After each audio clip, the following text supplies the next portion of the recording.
Hello, everyone. Welcome to another Revolution gathering. Supposed to be mic'd up before that, but oh well. Welcome, everybody.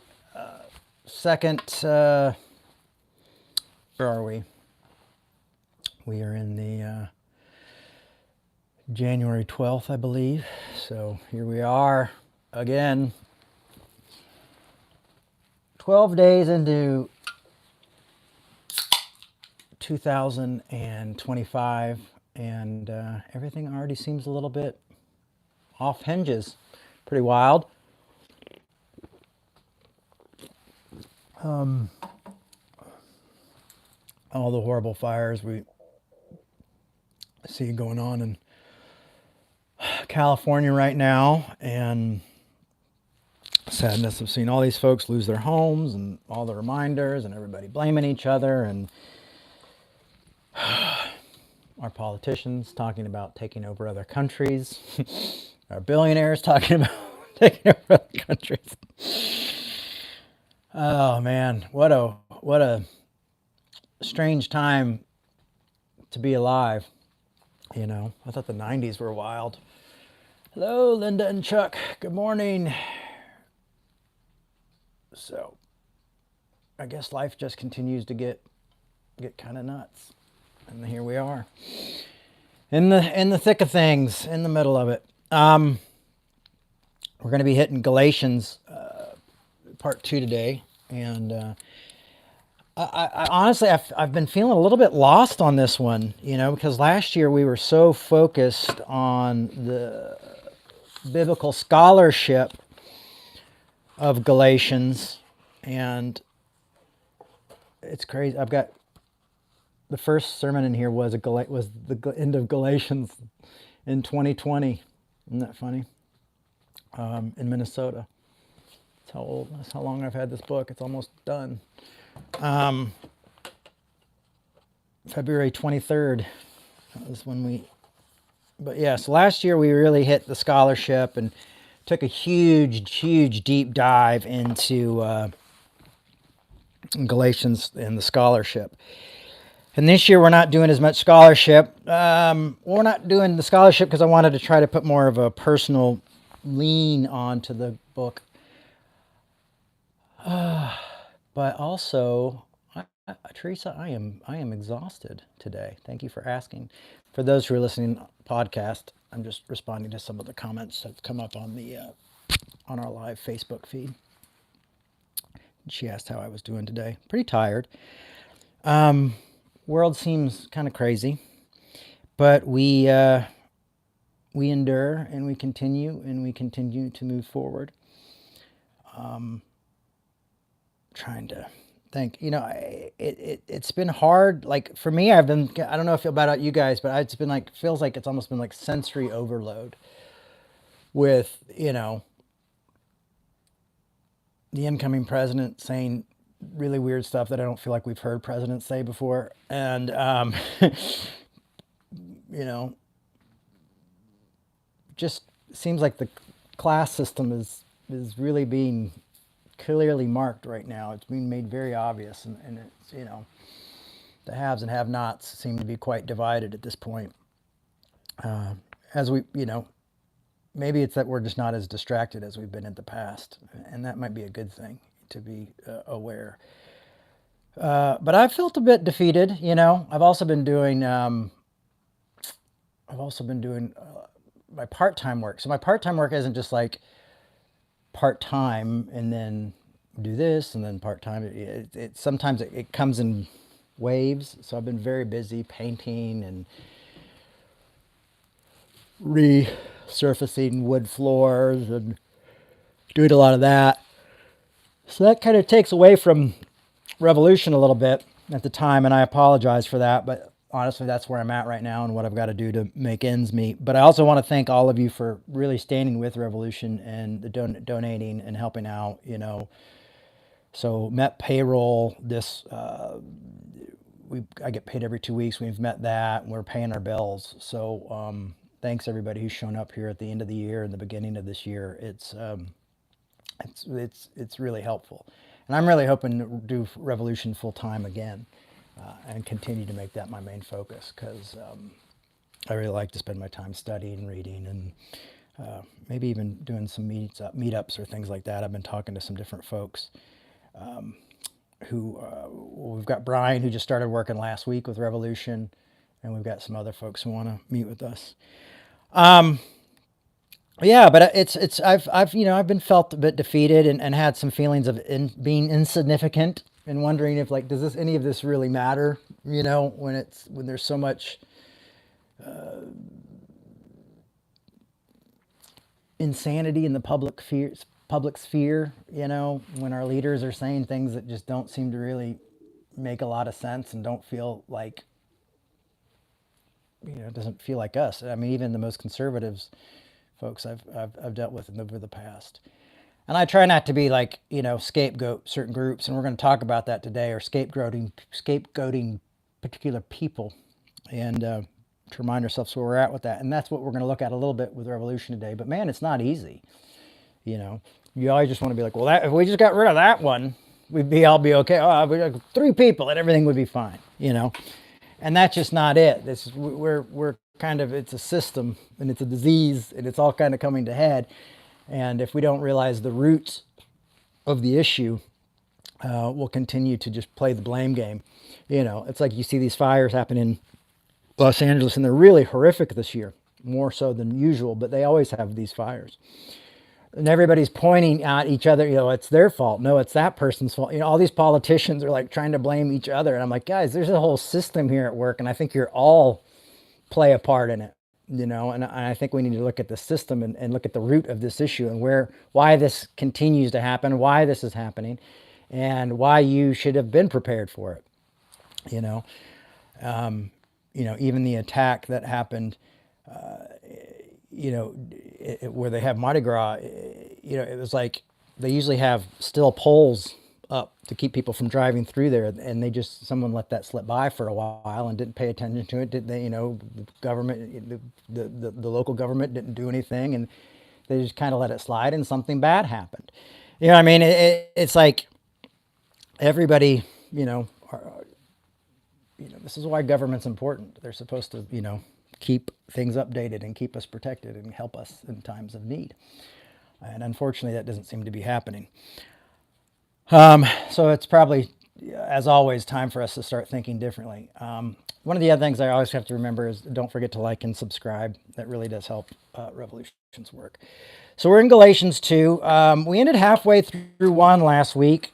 As you know, I love Galatians, so I often kind of stretch it out a little bit, because I feel like there's a lot there. So last week we ended at Galations 10, but I still wanted to kind of go over some of that stuff, because I think there's some interesting stuff there. So in my notes, what I've been writing is, Galatians 2. Life is consistent, or constant. Life is constant. And it can be tough. And right now, I feel like a lot of us are feeling that right now. A lot of uncertainty going on right now. And for some of us who are a little bit more, maybe more feelers, or a little bit more compulsive thinkers like myself, it can wear on you, really wear on you. But Paul was saying in Galatians 1:6, he goes, I am astonished that you are so quickly deserting the one who called you in grace, the grace of Christ, and turning to a different gospel. And, it's interesting when you read the commentaries on this, or the scholarship and the things, and you read like what these words were, like what Paul was really saying to these people when he says like astonished, like he was, it's like he's almost, like the Greek word is almost like he's out of his mind. He's like, this is crazy. And this idea for turning here, where he says you've turned to this different gospel, it's almost, they said that the actual word would be like if someone converted to another religion, or someone left and went somewhere else, or if you left, a certain party and went to another party, like when he says that word turning, it really means like you've almost converted to something else that's not even this faith anymore. And I find that to be really interesting. But then we talked a little bit about how sometimes it's very easy to kind of turn away from grace, and it's easy, like when we get grace, you don't become excellent at grace when you get it. Just because you understand it doesn't mean you're going to give it, and just because you talk about it a lot doesn't mean you're going to get it. Those are the realities of grace. Like I always say, grace is anarchy. It's not fair, and it plays loose and fast with the rules. So often, if you live a life of grace, it doesn't mean you're going to be getting grace. It just means you're going to be talking about grace and hoping that other people get it more. But I was using an example for myself, is when I first understood grace, my first reaction, and I think this happens with a lot of people. I think we see this a ton with what people are calling the deconstruction movement, is where people come to a greater understanding, or better understanding, or a more loving understanding, more graceful understanding of their faith, or their deconstruction, or they're maybe even leaving it. But then you get this better concept, and then you turn around and you wonder why no one else has gotten to where you're at, and you start to almost kind of treat people who were just in the same place you were at with contempt.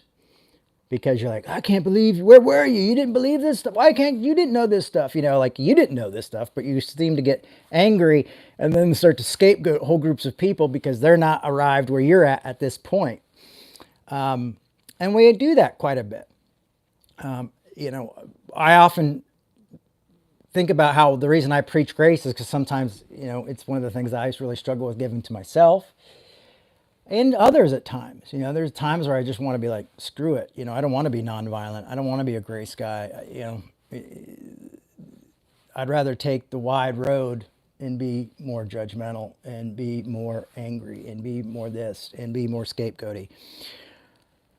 But the thing is really powerful about grace is the concept as we grow in grace, as grace kind of grows within us over time, you will see a change happen over time. As soon as you learn to be accepted, that you're accepted and accepted you're able to be a little bit more graceful towards others.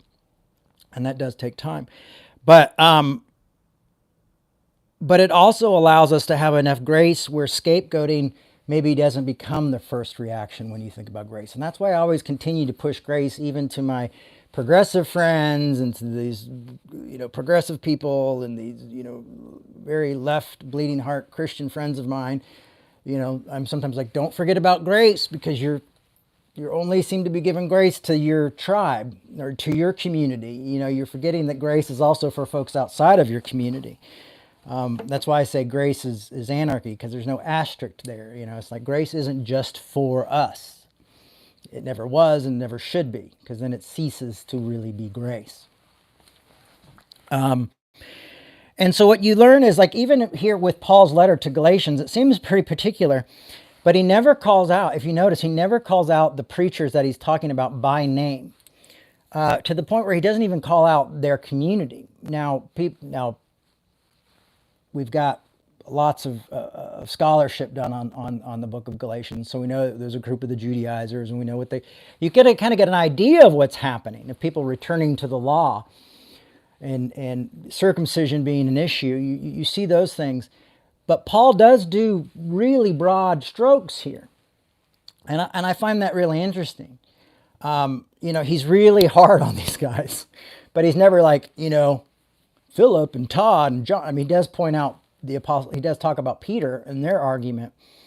And he does talk about James, but he only talks about people with his own group, his own crew of people. He doesn't go out and say, well, if we guys just got rid of Joshua and Billy and Tom, and you get those guys out of the community, everything would be great.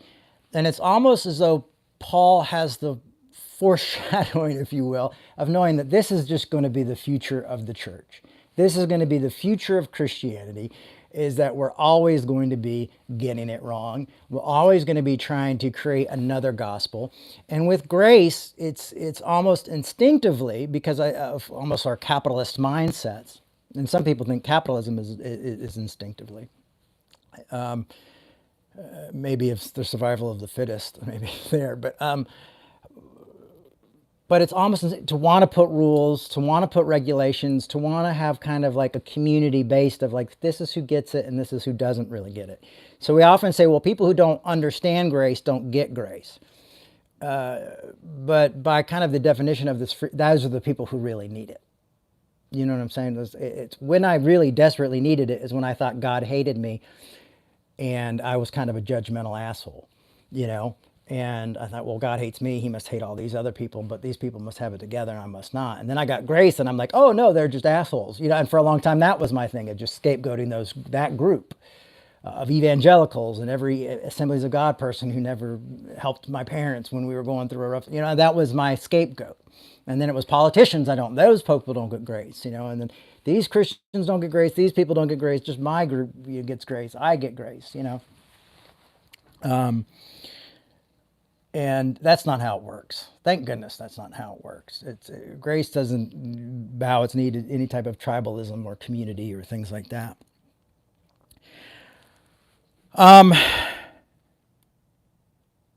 So you've got Paul here, not mentioning any names, but he's very concerned that folks are turning from grace and being almost converted to this non-graceful idea of the good news. And it's something we see so much nowadays. We see it everywhere. You know, unless you can really get to kind of a universal understanding of grace, you don't, for me, like I'm always understanding grace more and more and more through my studies. But grace has to become a universal. It almost has to become your main concern in a way. I'm trying to think of what Tillich called it.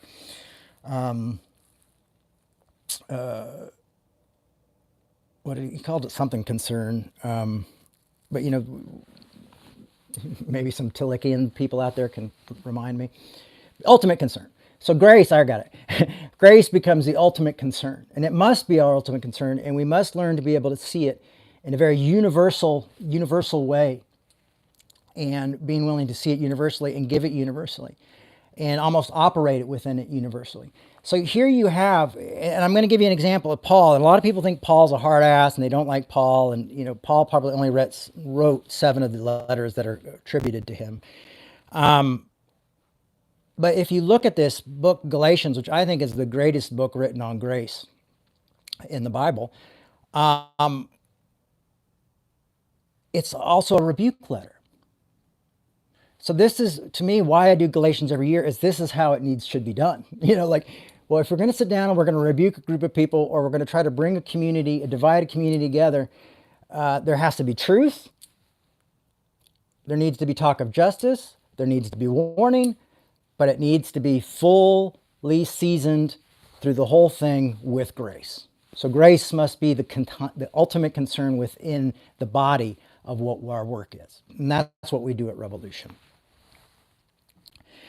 And the other preachers obviously, want the opposite of that. And that's what you'll see so often, is people who want the opposite of it. And often even when they have it, when they're the most seem like the most inclusive people, but it'll often be like, it's almost like watching a TV show or something. It's like, well, we include all the same people that capitalism people includes, because we, and we don't like we don't like those racist people, and we don't like those judgmental people, and we don't like those homophobic people, heterosexists, as I like to call it, and we don't like warmongers and things like that. Well, I would say most people don't like that, but the idea is how do we separate them from the misinformation and from the power? How do we fight the power, and not the people? How do we see grace for those folks? How do we see the hope for change in those folks? And what happens is when we don't see hope and change, and when we scapegoat, I mean, that's when you see assassinations happen. That's when you see people, well, it's that person's fault, it's this guy's fault, and if we just got rid of this guy. And the fact is, on my short 49 years on this planet, just getting rid of the guy hasn't always changed things. Even getting rid of the whole political party and getting in your political party has not changed greatly, changed things. It's changed things for certain groups of people, certain identities of people. But ultimately, you still see poor people suffering who have poverty brings us all together. You still see, it's like what I was talking about last week when we have pain in our lives, that pain and depression and hard times can also bring us together as one group of people. And so you have these people who are in pain, people who are in poverty, who are still suffering. And that covers every group. But often we just go, well, if you just give us some name service or just give us some rights, we'll be happy and then we'll stick with you. But the problem is we still have these thousands of people who are suffering. I put up something the other day about from this philosopher. She was talking about how no success is built by one person. Like no success is built just by one, all the famous people you see, all this stuff, there are other people in their lives who made sacrifices, played a part in their work, managers. And like if you watch, for example, I watched it the other night. I watched Straight Outta Compton, the NWA story, and they had this manager that eventually took advantage of them. But without that manager originally, they wouldn't have been able to get where they were. That guy opened up opportunities, so there's all these nuances and all these interesting things that we often forget about when we get on social media or when we watch news or when we make our final judgment on people. We forget about all these nuances. And so she's saying, there's this, I wish I don't have her name on the top of my head right now. I wish I did, but next time I'll write it down and do a little shout out. You can see, I put her thing on my Facebook page. If you go in there, you can see her speaking. She's got really big glasses, hard to miss. But somebody wrote, yeah, well, especially with men in this country and white men in this country, and she's going into it. And I understood what she was saying, but at the same time, I also understand that men in the United States between the ages of 40 and 50, which I'm in, are the number one killer of men that age is suicide. So it means that men within that age are suffering most. So when she goes, well, it's mostly men and white men. Well, I don't know the demographic or the skin tone of every person who's killing themselves. But my idea is it's just easy to say, well, these are the people I see causing the problem. So it must be their tribe. It must be their gender. It must be this group that's doing that. So it's real easy to just watch social media, watch the news, and just have an idea and go, this is the problem. And if we just got this person out and we just did this. And what Paul is doing so cleverly here is he's showing us that there's a big problem. It needs to be solved. You have people there doing it, and I don't even need to name these people because I have the authority to say that what the real problem is here is the message. And what happens with a message like this, if you continue to use it to bite and devour one another, you're going to destroy one another. And Paul also says in Galations, and we'll hit there, it's like there's neither Jew nor Gentile, male nor female, free nor slave. We are all one in Christ. So he says there's no, he takes away all the identities to say this is a thing that's human nature that happens to all of us. But it's so easy we're always looking for a label and a term that we can put on people and that we can make judgments, that we like these people, so we have their titles and their names, and everybody's got a name and a reason, and then we've got this group over here we don't like, and it's never that simple. You know what I mean? I was reading Dr. Barber's book on Reverend Barber's book on poverty, and it's called White Poverty. And he's like, it's easy for us to talk about black poverty and white poverty and this kind of poverty, but poverty affects everyone. And he goes, matter of fact, there's more white poor people just because there are more white people out there than there are any group of poor people. And he's saying, so we have to get rid of these identity politics, because what the identity politics are doing is they're really dividing us and separating us and keeping us from supporting one another. It doesn't mean we don't fight for injustice when an identity is being attacked. Of course we do. but it's also that we don't scapegoat these groups, or that we don't say, oh, if you're part of this group, you must be angelic and perfect, because that's not true either. Everybody has issues. Everybody has people who are less than. I think we know that. Who aren't perfect, and who are judgmental, and who are victims of misinformation, and who can be hateful.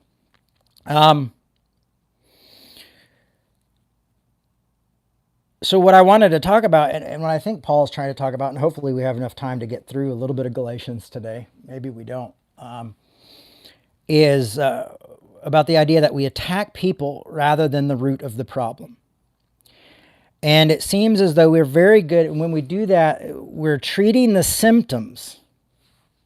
It's very easy to say, like, Donald Trump he's the problem. But how did he get to power? There's symptoms here that brought Trump there. So you can't just say it's this guy and that's the one bad thing. I mean, we're not, a lot of us aren't excited about that. I know we have different political views here, so some of you might be excited about that. But what I'm trying to say is he didn't get there on his own. Just as this woman was saying, no one's success is on their own. So then you go, okay, well, there's Trump. That's just a symptom. These different leaders are just a symptom. Or like, for example, progressives or liberals, Democrats who don't believe in, when they get into office, all of a sudden they magically don't believe in health care for all anymore. It's like almost something happens. It's like they get more money in their wallet to say, oh, that's probably not the best idea. That's not just them. That's all of them. I mean, do you guys remember when Hillary Clinton was the first lady and her whole thing was Medicare for all? And then all of a sudden she's like, I don't know I think maybe a single, all of a sudden she wasn't, so it's not just these people, it's a symptom. Greed seems like it might be a symptom. Finances, money might be a symptom. Capitalism could probably be not be more than a symptom. I think capitalism might be the actual disease, but we often treat the symptoms and we fight the symptoms with the whole time just continuing to allow the disease to take over and kill us. And there's other symptoms that maybe we miss, or maybe we become one of the symptoms. All of a sudden we love and grace and everybody's included except for that hateful group. All of a sudden now we have an out group, they're our out group, we're their out group, and now we have a divided system. Now we have a scapegoating system that's going on. And now we're just another symptom of this division, of why we're not having conversations and why things aren't changing. And often that's why people say, well, all these, Facebook and Meta and all these people, they like to keep us fighting, so we don't really, because if we become united, if we join together, if we find unity in diversity and we start to speak in one voice and say, hey, we all want to be able to afford to go to the doctor, call it whatever the hell you want, but we don't want to politicize it anymore. We don't want to politicize rent anymore. We don't want to politicize being able to make a living anymore. We want it to work. And we all got together and we're just like, we want this to work. Well, then all of a sudden they're expected to do something. Because then we're like, well, we'll just vote the third, fourth, fifth, sixth party. At this point, because neither one of these parties seem to care about our basic human rights and needs. But instead, we're always fighting the symptoms. And some of the symptoms are worse than others. But it's like we put Band-Aids on those and then think, well, job well done. The work isn't done.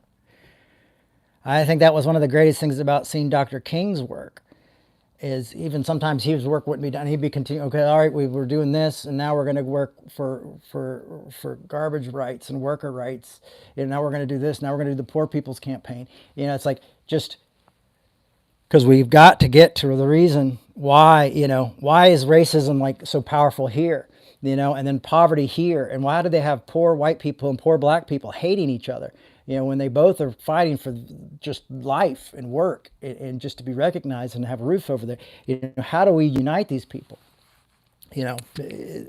So Bernice King said something interesting recently on her social media, and I'm gonna read that to you.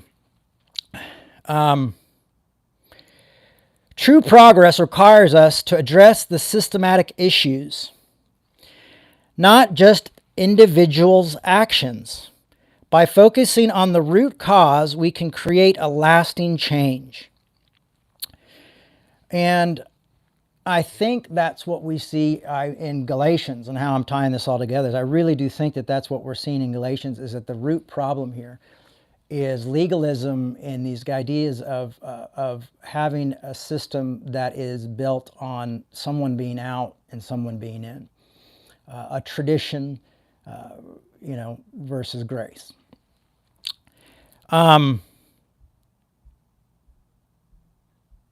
Because you want I would love to see is an individual and a community survive, and I think that's what Paul's doing here. Is he's really, because he doesn't, he really is vague about these folks, but he knows that they're there and they're causing trouble.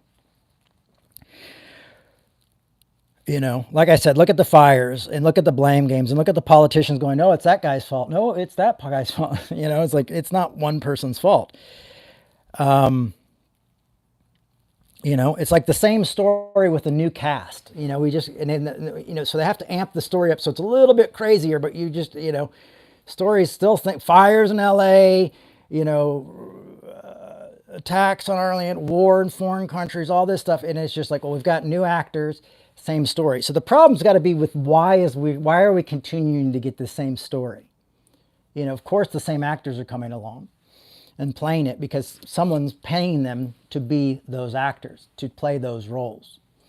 It's something that is beyond my understanding, that it's allowed them to go like, well, maybe I can work. I mean, I don't know if someone came to me and be like, all your health care will be taken care of. All your financial needs will be taken care of. Just don't talk about it and you'll be taken care of. That would be a very, a sellout temptation of a deed. And I feel that what we see a lot in America is just a lot of people selling out to big corporations and people with money. And we get the same old story. It just gets more extreme as we go on. Because then people start to realize like, hey, I can do that. And also knowing history, that's important. I think sometimes what I notice with some of my younger friends and brothers and sisters is that sometimes they think that this is the first time anything like this has ever happened, and we have to deal with this. And it's like, oh, well, you don't understand, we got to, and I'm going, well, I remember I've had to sit down and talk to even young friends of mine and be like, remind them of the fight that that gay men had in the early 80s with AIDS and what they went through and how they had the scarlet letter and things like that, because they're like, oh, they're part of the problem. I'm going, well, they've been there. We need to learn from what they went through and from them being completely scapegoated by everyone, including their own. They were dying of AIDS and they're suffering, and we forget this history. We forget the suffering, we forget that, and then we move on and think that just this moment in time is and it's not, and that's why it's important. I mean, we're going to repeat it probably either way if we know it or not, but it's important to know it. It's important to be informed. It's important to know and learn lessons from the past. That's why I always look back to really the civil rights era and look at Dr. King and look at Malcolm X and look at these different folks and see how they worked together and how well they worked with people who were trying to take their lives, and love them, because to me that's ultimately a way of really showing grace. So I'm going to go on. I'm going to read a little bit of Galatians for us because we want to get into this, and I think it'll get over a good part of it here. But it's really interesting to think about how Paul words this to these folks, and what he's doing here is he's proving he's really speaking to his critics in a way more than he's kind of reminding everybody who he is, but he's really going like letting his critics know like, I've been there. I've been with the main guys. I've been I've been with God. I've been with the apostles. I've been with these people to kind of go and say like, I feel like you should trust my judgment here. But he goes, for I want you to know, brothers and sisters, in Galatians 1:11, that the gospel that was proclaimed by me is not of human origin, for I did not receive it from human sources, nor was I taught it, but I received it through a revelation of Jesus Christ. You have heard, no doubt, of my earlier life in Judaism. I violently persecuted the church of God and was trying to destroy it. I advanced my Judaism beyond many among my people in the same age, for I was more zealous for the tradition of my ancestors. But when God, who had set me apart before I was born and called me through his grace, was pleased to reveal his Son to me, so that I might proclaim him amongst the Gentiles. I did not confer with any human beings, nor did I go to Jerusalem to those who were already apostles before me, but I went away and I went into Arabia, and afterwards I returned to Damascus. And what's interesting here is we see a lot of things as he's going, I was one of you guys, because the folks, the teachers in there who were saying like, well, you need to be, circumcised, you need to do Judaism law, so he's saying like, I've been part of the law. I probably know the law better than you do. He's kind of putting his credentials out there and stating. But it's interesting is that he's not necessarily attacking them. He'll get there later, because you can see he loses his temper at one point, which is really interesting as well. The humanity of Paul is also something that's always kind of drawn me closer to the Apostle Paul.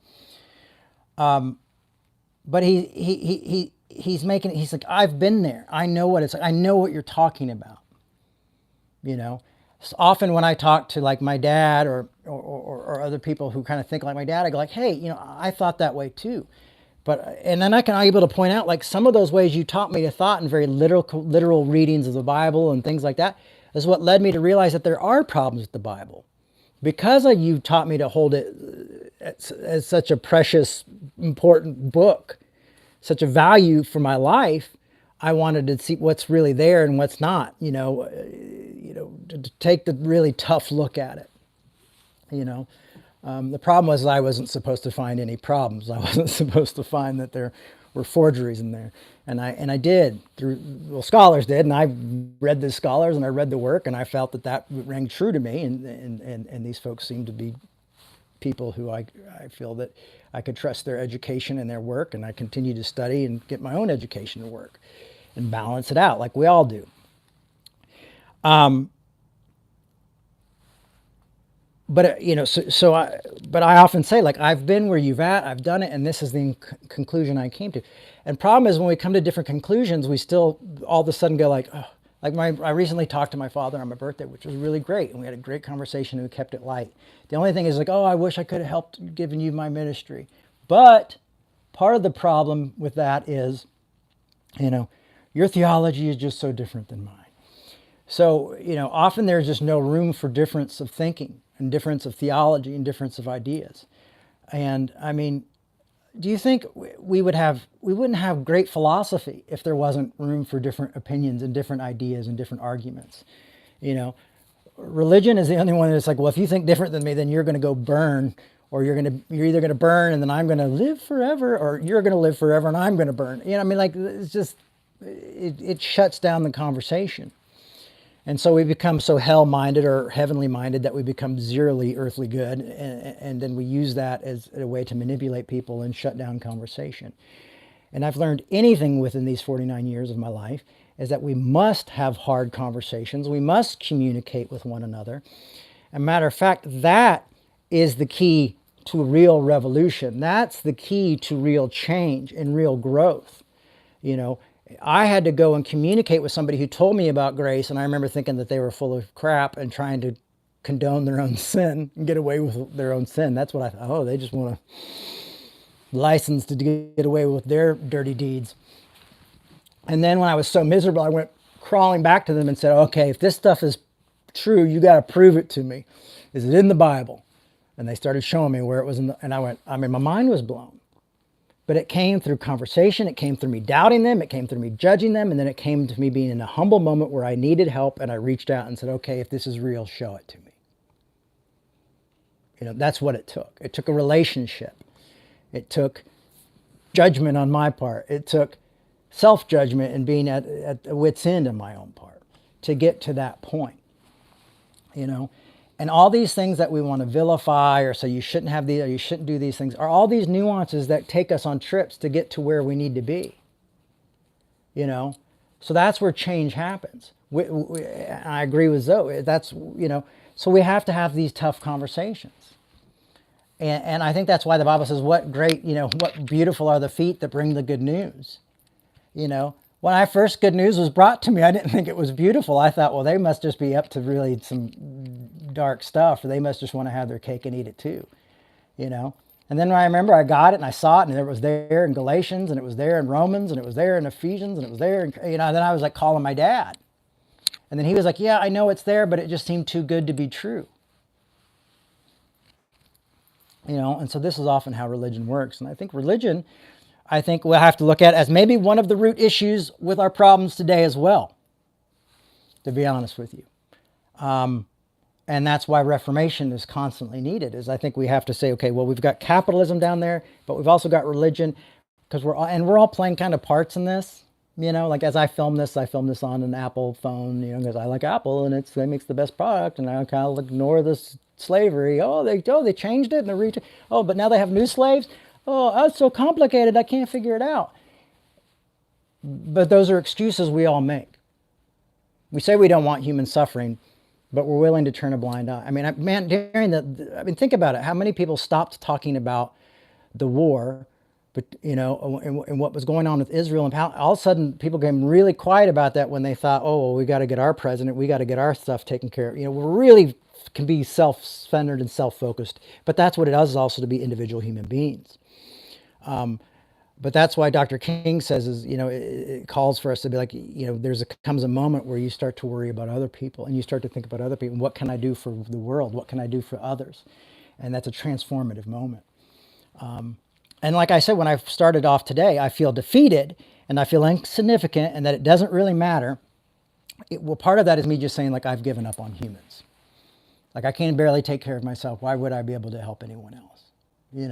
I'm exhausted and tired, and that's the thing is, that's another thing you don't hear a lot of speakers. And I guess that's one thing I've learned from my job, is that by the time I come home after a long day work of like doing kind of like painting and putting in spackle and cleaning windows and scrubbing little pieces of dirt and paint off, after you do that all day, you come home and you're like, I think I'm going to dive into some good Bible stuff, or I'm going to really watch some good news. You know what I mean? I'm exhausted. Like, usually I would spend that time studying, but I just come home and I'm like, I'm going to turn on Netflix. I'm going to eat whatever easiest to cook the fastest. I'm going to sit here and, oh God, I can't wait to go to bed. And then I'm going to get up and do it all again tomorrow.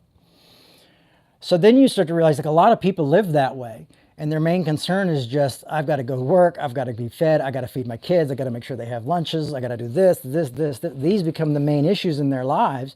So not everybody is sitting around going, thinking about theology and the Apostle Paul. And so it's very easy to scapegoat people just because they have lives. That's what I think it's hard as speakers, for us as speakers and religious leaders and philosophers and things like. Sometimes we forget the reality of people's human lives every day, because we've like, I've dedicated my life to this. Well, other people have dedicated their lives to other things, and we have to keep that into perspective too. Anyway, so Paul comes in and says, but when God, who had set me apart before I was born and called me through his grace. And I love this concept of, like, I was a persecutor. I used to argue with other people. I wanted to get rid of Christians. And then all of a sudden I realized I was accepted. Once again, here comes another way of how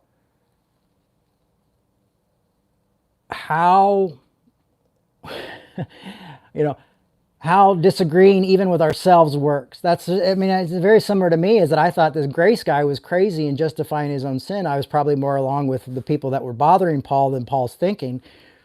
I say most Christians I interact with are more away from the teachings of Paul than they are. And they'll even say, like, I don't like Paul. He's a homophobic. He doesn't like this. Like, guys, he lived 2,000 years ago in a Middle Eastern culture. Guy was pretty open-minded for when he was existing and when he was alive. I mean, I can tell you, like, the 80s and the 90s, just go watch a movie from then, watch The Toy. I mean, good Lord, you're going like, this got made? We change over time. Our ideas change, our compassion changes, our eyes open, our hearts open. Sometimes culture changes.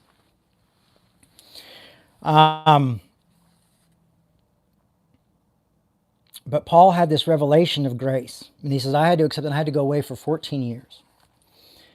Then after 3 years, I did go up to Jerusalem to visit Cephas, which is Peter, stayed with him 15 days. But I did not see any other apostles except James. I love how he says except James. James seems to be someone he really struggles with. Except James, the Lord's brother.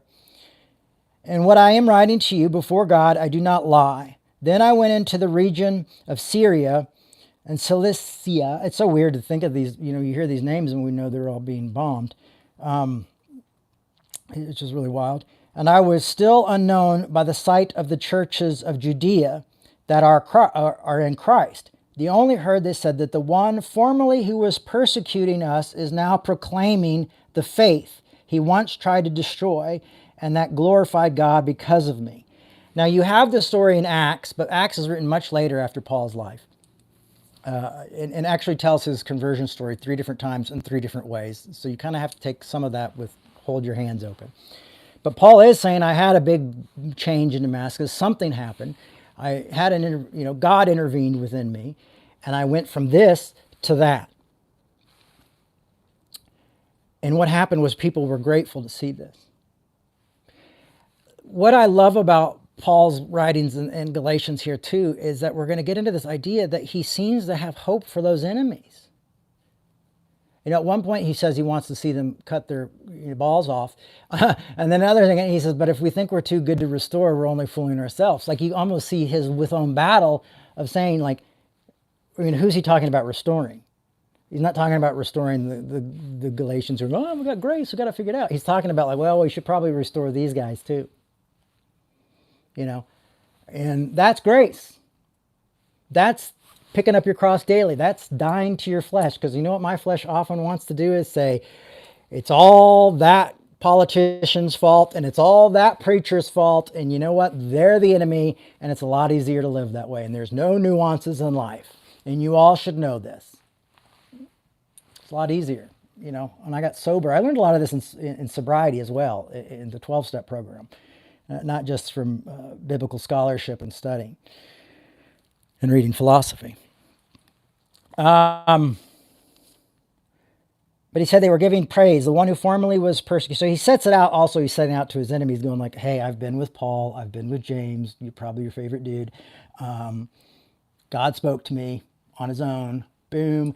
So he's kind of laying out there to remind the enemies, because I'm sure Paul probably thinks they're reading this letter along with the people in Galatia. So he's going so I'm just saying, and then I think it's a flex when he talks about arguing with Peter as well, because I think that's a way of him saying showing that he's equal, but also showing that, hey, I've had this message with Peter as well. So he's saying, no one is above getting deceived by this idea. No one's above being afraid of the concept of legalism. No one is above getting seduced by legalism either. Legalism allowed me to have certainty. And I'll tell you what, it was a lot nicer to have certainty within that legalism. But it also caused me to have a lot of self-hatred and a lot of judgment towards others. Because then after 14 years and Galatians 2, I went up again to Jerusalem with Barnabas, taking Titus along with me. I went up into the response to the revelation that I had laid before them, though only a private meeting with the acknowledged leaders, the original 12, the gospel that I proclaimed among the Gentiles in order to make sure that I was not running and had not run in vain. Basically, I'm not living my life in vain, is what he's saying. My journey as an apostle wasn't in vain, of learning and growing and all the things that life brings to us. But even Titus, who was with me, was not compelled to be circumcised. This is where we start to get an idea of what they're talking about. Though he was Greek. But because of false believers secretly brought in, who slipped in to spy on the freedoms we might have in Christ Jesus, so they might enslave us. We did not submit to them for even one moment, so that we knew the truth of the gospel might always remain with you. Now, what I want to look at here is this is where we're going to end today. But I want to look at just a few things before we wrap this up. Is these folks come in to, once again, what we're talking about again is remember, let's go back to the Bernice King quote real quick. True progress requires us to address systematic issues, not just individuals' actions. So these group of individuals come in and see another group of individuals, and then they go out and say, well, one of Paul's guys isn't circumcised. So there's a problem. So they automatically go okay, we're going to put it on an individual and say, there's the problem, and this is the problem, and you guys got to get right with it. And here's the thing that I liked about Paul is that he heard it. He had an opinion like these guys don't really understand what grace is at all. He said they weren't true believers. They don't get grace. They don't understand that they're accepted and that we're accepted. But he also said, we did not submit to them even for a moment, so that the truth of the gospel might always remain with you. And he goes, and from those who were supposed to be acknowledged leaders, what they actually were makes no difference to me. God shows no partiality. Paul was able to live within that kind of concept that Tillich talks about, is that you are accepted and you must accept that you are accepted. Paul knew what he believed. And that's important too. I feel that when you know what you believe and you know what you understand, you're less worried about what other people think of you. I had an experience a few months ago, it might have even been a year by now, probably was actually over a year ago, where churches said, hey, maybe you could come work with us and do this thing and we'll set up something with us. And I was like, great. So I went in and met with them. There was 2 people I met with. And the one person thought, I could tell that they thought maybe I was kind of conservative from my talk, because I talked about scapegoating and things like that, and not even scapegoating enemies and this group or that group. And so all of a sudden, their mind just shifted to, he must be, to the point where they got up and just left. I got to go, and never heard from any of those folks again. Now, there was a part of me that wanted to call back and say, oh, I'm this, and I actually believe, and I'm not that. And what I was talking about was from philosophy. And also it's like, but you know what I knew? I knew enough to know what I believe, to not allow it to make me bitter. To go like, you know what? They viewed me, that's where they're at. And it's probably not where I'm supposed to be. And sometimes it hurts, because I know there's been a few other situations like that here in Seattle. But it's just one of those things where you also have to go like, this is where I'm at. I don't really honestly sometimes feel like a pastor or even a preacher. Sometimes I'm a person here sharing something. I've often saw my theology and my in scholarship and philosophy as a type of art, as a type of something more free-flowing than that, or sharing a human experience with other people than just, I'm here to tell you this, or I'm here to preach this, I'm still working on that. I can't even define myself anymore. But knowing that I lay within that area, so I could be comfortable with the judgmental, legalistic, but I can also be comfortable with the grace-loving, whatever, Christians, non-Christians, whatever. But just knowing like this is where I'm at, and people aren't always going to agree with it. Matter of fact, most of the time people aren't going to, or people are going to hear me wrong, and they're going to make subtle, quick judgments, and they're going to say these things. I mean, I remember one time years, and when I was in Atlanta, I had to let staff go because we were low on finances, and one of these people left and went and spread rumors about me all over town. And I was so defeated at first. But then again, I was like, you know what? But I know some of the people, and that's all that matters. They know me. They know who I am. If they think that's true, then I can't, I can't go on like a fix-it tour. And so I just had to kind of accept that, hopefully my life will speak louder than people's gossip. It's not easy.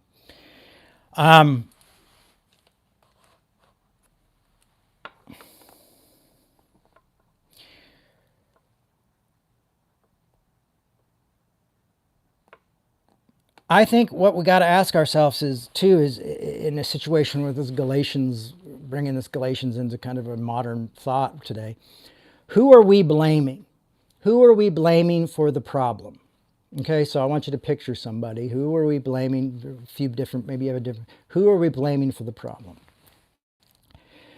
But what I want to encourage you to do in your own free time is now look deeper and see, are they just a part of a bigger, longer issue and problem that's happening right now? Is there something that lies within the bottom? Is there the root cause? Is there a root cause to what bringing the problem person that you see? And what is the root cause? And then maybe go from that and go, okay, now is there a root cause to that? Kind of do a little diagram if you want. I think one of the great parts of Paul not pointing out the particular person or persons causing the issue is that we are still dealing with this in the church on just a much bigger scale. I mean, we're still dealing with division in the church. We're still divided in the church. I just missed a big comment. I'm sorry. It just went up and then vanished. I'll try to take a look at it once I'm done with the talk.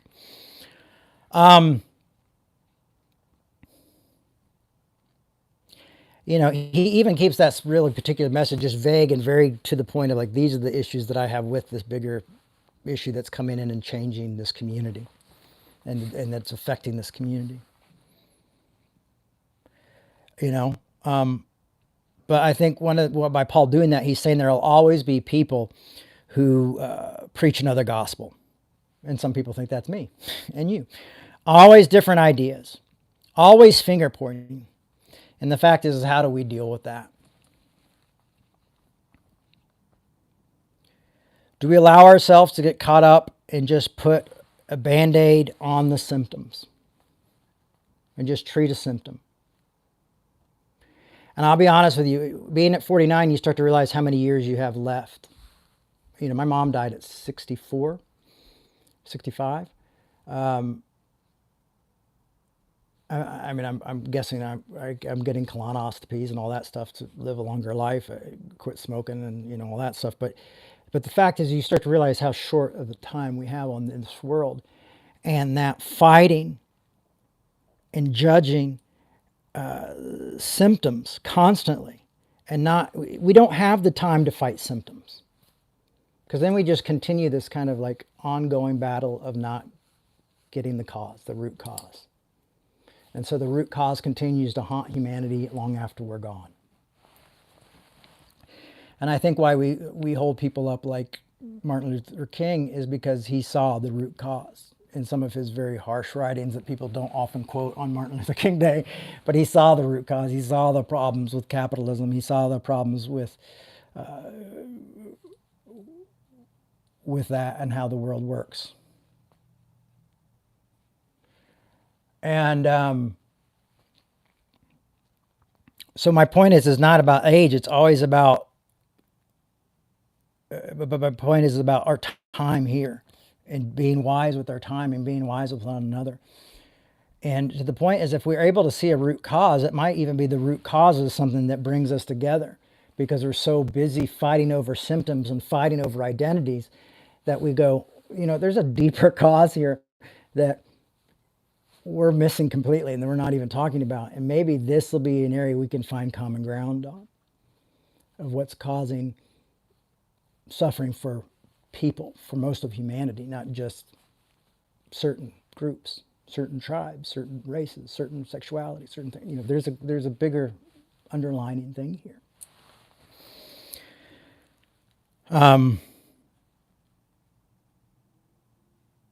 Or do we start looking at the disease? And that's what I hope we can do, is we can start looking at the disease. And I think the disease here was legalism and religion. And I think religion is often one of the diseases that we have to look at. And we see so many symptoms come out of that. I mean, it's so strange that legalism finds its way into some of the most loving, compassionate people you've ever met.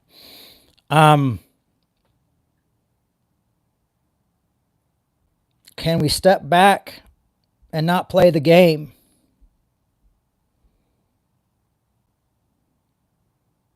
And start to work together to insist the system change?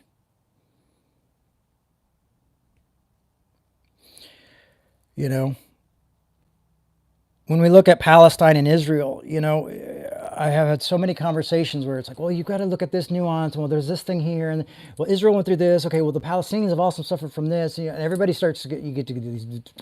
Oh, it's complicated. You know, I still believe that it's a Holocaust that's happening in Palestine. I still think that people are being not a Holocaust, genocide that's happening in Palestine.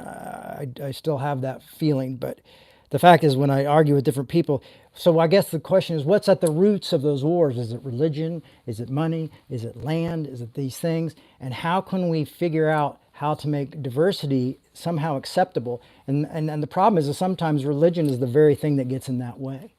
So how do we die to that religion? How do we die to that exclusivity? How do we die to that ultimate scapegoat? The trump card, if you will.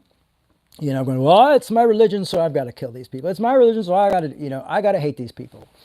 You know, Do we learn to accept that certain people are just going to learn that, live that way and feel that way and have those, and we create a world where those people are able to live as well? I mean, that's always been kind of an interesting part of America, is that it's been like, okay, well, if you want to be this, you can. I might not like it, but you can be it. And if you want to be this, you know, so is there a way to build tolerance even amongst those people who are intolerant with their religion and their convictions, but also that place at the table for those folks? You know, you think about public spaces allow that, libraries, public schools, you know. And people always get a little weird, like, that's why it's like weird when they put the Bible in the public school, because I'm like, man, everybody from all sorts of faiths and religions have to go to that. So you should have every holy book should have to be read then, because it's public school, it's public. Drives me crazy that like somehow I don't understand that mindset at all. But then you say, okay, well, those people need to know, like, okay, you can have that mindset, but we're not going to let you legislate it. Maybe I think you're always going to have to make room for the people who are coming in saying you got to change and do this. You just say, okay, well, that's not going to be legislated. Actually, separation of church and state and that kind of thing probably does need to exist just to protect us all. Because I could say, well, my version of Christianity would be great. But then, everybody thinks that. So there you go. We got to look at these things. That human nature to dominate each other and live in such a crazy nuanced world in such a crazy time. It's tough. It's really tough right now, folks. So I'm going to encourage you just for this week to think maybe of like Paul the apostle, and just said, we did not submit to them even for a moment, so the truth of the gospel might always remain with you. Just, this is punk rock time. This is grace time. This is real, and this is what I keep trying to remind myself, but I'm really tired. It's like, Jay, this is what you've been preparing for your whole life, is to stand up for, truth, and stand up for equality, and stand up for humanity, and, have this look where you don't scapegoat the other. This is what you've been training for, and now it's go time. It's not time to give up. But man, how many deaths do you have to die till you get there? It's just lots of ups and downs in this world. So yeah, let's just look at that, think about that, and I'm going to read Bernice King's quote one more time. I think it's worth it. True progress requires us to address systematic issues, not just individuals' actions. By focusing on the root causes, we can create a lasting change. So here's another way to probably let more difficult and interesting people into our lives. And I hope we can do that with a bit of grace, and also take care of ourselves, because that's important as well. Love you guys. Thank you for showing up today, and I'll see you next week. We'll continue to dive into Galatians. This has been this has been the most interesting, unique time I've ever done this book. So I'm really excited about where we're going with it. It's a very free flow. What's happening in the world, what's happening in our lives, and what's happening in Galatians kind of time. So you can also help support our work by going to revolutionchurch.com and making a tax-deductible donation, either to our PayPal account or our Venmo account. That really helps a lot as well. And also sharing these talks with other people. Liking and subscribing really helps. Heck, sign up for YouTube and then like and subscribe to our stuff. That really helps as well. Sharing these links and our links with other people helps as well. I've started putting out like little stickers around town. First one I just was a message. I was like, I don't need to put our information on there. But the second one I decided to make some information. And so Grace is Anarchy, and they got a little Instagram message there. So I'm going to put that stuff out and hopefully bring people our way. And we'll see you next week. Same bat time, same bat channel. Grace, peace. Bye-bye.